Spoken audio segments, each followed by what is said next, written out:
Introduction.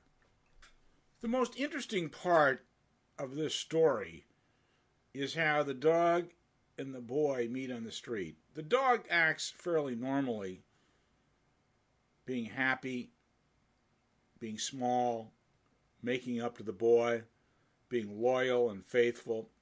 The boy, on the other hand, is pretty violent, and we don't quite realize where that violence comes from until we meet the father, who's a larger size and older and more set in his ways.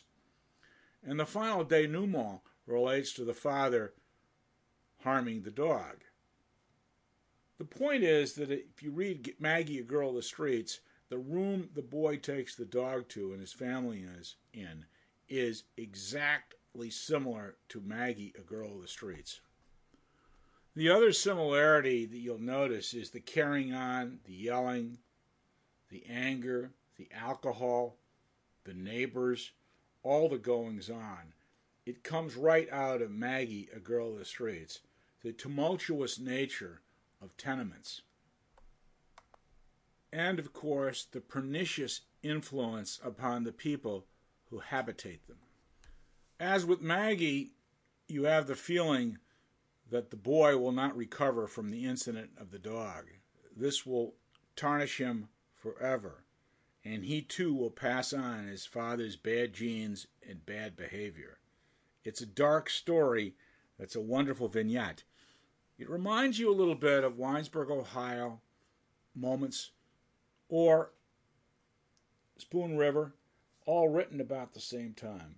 Moments in people's lives that permanently influence them. And you can see this boy, if he makes it to 50, 60, or 70, will think of this as the most important incident in his life. A dark brown dog. A child was standing on a street corner. He leaned with one shoulder against a high board fence and swayed the other to and fro, the while kicking carelessly at the gravel. Sunshine beat upon the cobbles, and a lazy summer wind raised yellow dust, which trailed in clouds down the avenue. Clattering trucks moved with indistinctness through it. The child stood dreamily gazing. After a time, a little dark brown dog came trotting with an intent air down the sidewalk. A short rope was dragging from his neck. Occasionally he trod upon the end of it and stumbled. He stopped opposite the child, and the two regarded each other. The dog hesitated for a moment, but presently he made some little advances with his tail. The child put out his hand and called him. In an apologetic manner the dog came close, and the two had an interchange of friendly pattings and waggles. The dog became more enthusiastic with each moment of the interview, until, with his gleeful caperings, he threatened to overturn the child. Whereupon the child lifted his hand and struck the dog a blow upon the head. This thing seemed to overpower and astonish the little dark brown dog, and wounded him to the heart. He sank down in despair at the child's feet.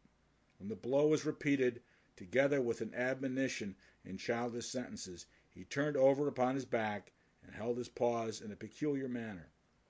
At the same time, with his ears and his eyes, he offered a small prayer to the child. He looked so comical on his back and holding his paws peculiarly that the child was greatly amused and gave him little taps repeatedly to keep him so.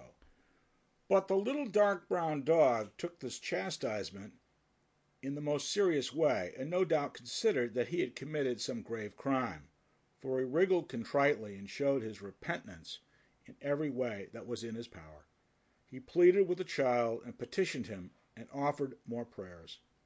At last the child grew weary of this amusement and turned toward home. The dog was praying at the time. He lay on his back and turned his eyes upon the retreating form. Presently he struggled to his feet and started after the child. The latter wandered in a perfunctory way toward his home, stopping at times to investigate various matters. During one of these pauses he discovered the little dark brown dog who was following him with the air of a footpad. The child beat his pursuer with a small stick he had found. The dog lay down and prayed until the child had finished and resumed his journey. Then he scrambled erect and took up the pursuit again. On the way to his home, the child turned many times and beat the dog, proclaiming with childish gestures that he held him in contempt Sample complete. Ready to continue?